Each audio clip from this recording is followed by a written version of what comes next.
teman-teman sekalian, kami dari kelompok 2 akan membawakan materi tentang elektrodekomposisi yang memiliki topik bahasan yang pertama, definisi dari elektrodekomposisi, yang kedua tentang electroplating, dan yang ketiga tentang contoh penerapan electroplating, dan juga ada pengelasan. Mengapa kami memilih pengelasan? Karena pada teknik pengelasan terdapat metode elektrodeposisi, lebih khususnya yaitu electroplating. Definisi elektrodeposisi. Elektrodeposisi merupakan proses pengendappan logam dengan menggunakan arus listrik. Aplikasi elektrodeposisi yang paling banyak digunakan adalah pada proses pelapisan logam atau electroplating dan recovery logam dari air limbah. Electroplating merupakan proses pelapisan logam dengan menggunakan bantuan arus listrik dan senyawa kimia tertentu guna memindahkan partikel logam pelapis ke material yang hendak dilapis. Pelapis logam dapat berupa lapis seng atau zinc, galvanis, perak, emas, tembaga, nikel, dan krom. Proses electroplating dapat dilihat pada gambar berikut. Terjadi reaksi oksidasi reduksi pada katoda maupun anoda yang digunakan. Akibatnya akan terjadi pelapisan dengan berkumpulnya ion negatif pada katoda dan ion positif pada anoda. Pengenalan pelapisan. Pada cabang ilmu metalurgi terdapat metal finishing yang merupakan proses yang dilakukan sebelum suatu barang digunakan atau dipasarkan. Biasanya ini bertujuan untuk supaya barang ataupun benda tersebut tampak lebih menarik, lebih tahan lama, dan sebagainya. Ada beberapa contoh dalam pengerjaan akhir dalam proses ini, yaitu pelapisan, pengecatan, dan penggosokan. Pelapisan logam adalah suatu cara yang dilakukan untuk memberikan sifat tertentu pada suatu permukaan benda kerja, di mana diharapkan benda tersebut akan mengalami perbaikan struktur mikro ataupun mungkin dapat terjadinya perbaikan terhadap sifat fisiknya. Electroplating. Electroplating dapat diartikan sebagai proses pelapisan logam dengan menggunakan bantuan arus listrik dan senyawa kimia tertentu sehingga terdapat pekerjaan pemindahan partikel logam pelapis ke material yang hendak dilapisi. Perbedaan utama dari pelapisan electroplating selain anoda yang digunakan adalah larutan elektrolitesnya. Proses electroplating mengubah sifat fisik, mekanik, dan sifat teknologi suatu material. Baiklah, di sini kita akan membahas tentang jenis-jenis pelapisan atau electroplating tadi. Yang pertama, tujuannya itu untuk memperbaiki tampak rupa.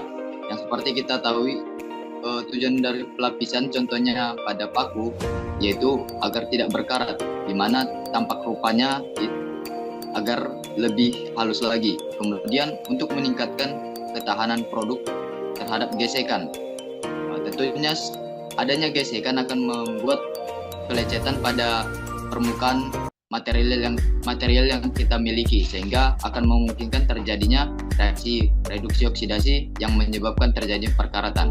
Kemudian yang selanjutnya dapat digunakan untuk melindungi logam dan dekorasi, untuk memperbaiki kehalusan bentuk permukaan, toleransi logam dasar, dan juga elektroforming. Nah, di sini ada tujuan beberapa.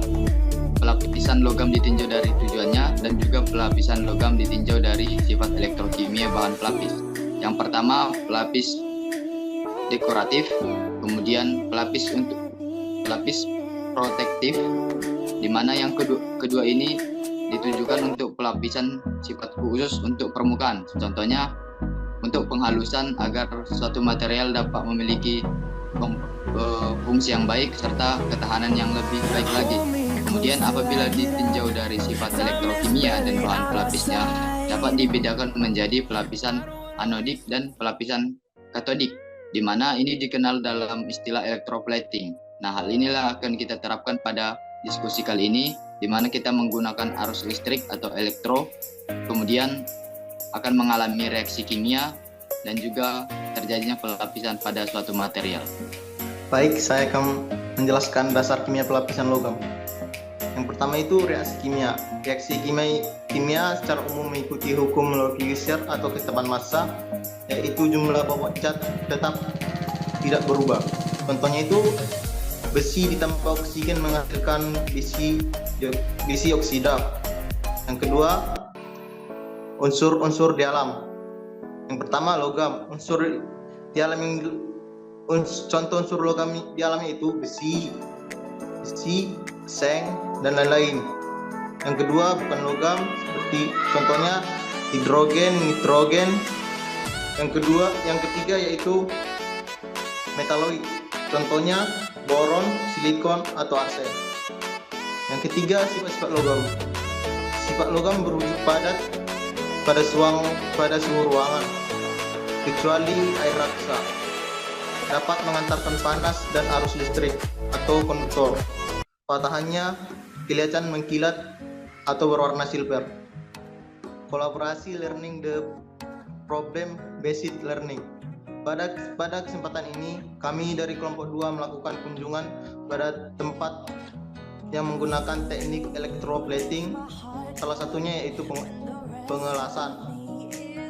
Pengelasan adalah penyambungan besi dengan besi lainnya dengan cara membakar.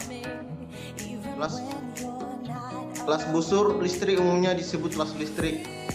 Adalah salah satu cara menyambungkan logam dengan cara menggunakan nyala busur listrik yang diarahkan ke permukaan logam yang akan disambung. Pada bagian yang terkena busur listrik tersebut akan mencair. Demikian juga elektroda yang menghasilkan busur listrik akan mencair pada ujungnya dan merambat terus sampai habis. Logam cairan dari elektroda dan dari sebagian benda akan disambung, tercampur dan mengisi celah dari kedua logam yang akan disambung. Kemudian membeku dan tersambunglah kedua logam tersebut atau besi tersebut. Di sini terdapat dua jenis pengelasan berdasarkan arus yang digunakan, antara lain yang pertama itu pengelasan AC. Arus bolak-balik menggambarkan arus listrik yang digunakan dalam pengelasan AC, tidak seperti pengelasan DC.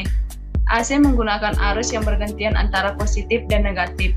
Alih-alih arus tetap atau garis lurus, gambarkan arus yang berfluktuasi, garis bergelombang pada grafik. Arus bolak-balik adalah standar untuk kabel rumah. Jadi tukang las ini hanya meneruskan arus tanpa modifikasi. Yang kedua itu pengelasan DC. Pengelasan DC menggunakan arus searah untuk memasok listrik ke elektroda yang menghubungkan dua logam yang jelas bersama. Ketika Anda membayangkan garis bergelombang pada grafik, itu berfluktuasi bolak-balik. Jenis pengelasan ini akan terlihat seperti aliran lurus dan stabil pada grafik, yang mencegah busur berhenti terus-menerus pada setiap perubahan polaritas. Untuk gambar pengelasan AC dan pengelasan DC dapat kita lihat pada gambar yang tertera di PPT. Terdapat kelebihan pengelasan DC dibandingkan dengan pengelasan AC. Las DC sangat cocok untuk menghasilkan lasan yang mulus dengan percikan yang minim dan polaritas yang stabil dan tidak berubah. Output pengelasan yang lebih halus dibandingkan dengan AC. Busur yang lebih stabil, lebih sedikit percikan, dan DC negatif menawarkan tingkat deposisi yang lebih cepat saat mengelas logam lembaran tipis. DC positif memberikan penetrasi yang lebih besar ke dalam logam las. Baiklah, sebelum kita masuk pada video praktikum yang kami kunjungi ini, maka di sini kami dapat memaparkan beberapa dokumentasi yang telah kami lakukan. Yang pertama, kami melakukan dokumentasi mengenai pemaparan alat yang digunakan pada saat pengelasan. Nah, pada gambar ini terdapat inverter dan juga colokan listrik. Nah, di mana pada percobaan ini teknik pengelasan yang dilakukan yaitu pengelasan DC. Mengapa demikian? Karena telah dijelaskan oleh teman kami tadi bahwa terdapat beberapa kelebihan penggunaan pengelasan DC seperti kehalusan struktur pengelasan, kemudian percikan api yang sedikit dan sebagainya. Nah, di sini pada gambar biru terlihat bahwa terdapat inverter yang dapat mengubah arus AC yaitu dari PLN mengubah dan menjadi arus DC. Nah, karena telah diubah menjadi arus DC, maka pengelasan dapat dilakukan dengan lebih baik lagi. Percobaan yang kami lakukan merupakan salah satu teknik electroplating, yaitu pengelasan. Nah, pengelasan merupakan salah satu teknik penyatuan logam ataupun besi dengan cara pelapisan.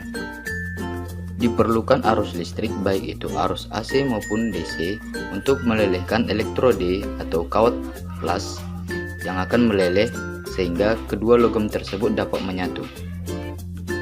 Pada kesempatan kali ini, kami melakukan kunjungan ke salah satu bengkel yang ada di Kota Medan, yaitu Bengkel Edi Jayalas yang berada di Jalan Joshua nomor 10A Sidodadi, Kecamatan Medan Timur, Kota Medan. Perlu diketahui beberapa fungsi alat yang akan digunakan pada proses pengelasan ini. Alat yang pertama yaitu mesin las.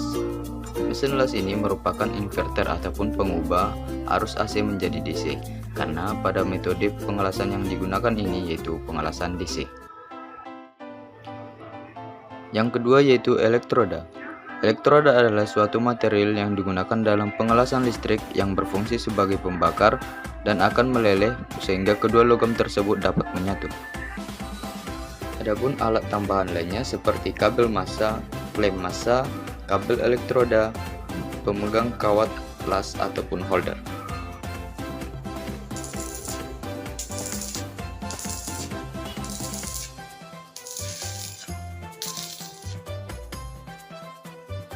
Pada pengelasan ini terlihat bahwasannya elektroda akan meleleh oleh karena adanya arus DC. Nah, di mana pelelehan elektroda ini akan menyatukan dua besi ataupun dua logam yang tidak menyatu sebelumnya. Disinilah terbentuk adanya pelapisan yang disebut dengan electroplating.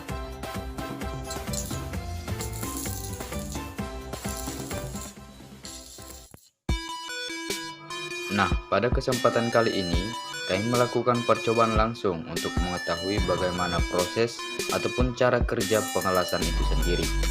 Nah, di sini teman kami melakukan pengelasan dengan keadaan safety, yaitu menggunakan kacamata hitam agar terhindar dari radiasi cahaya yang dihasilkan pada saat terjadinya percikan api pada saat pengelasan.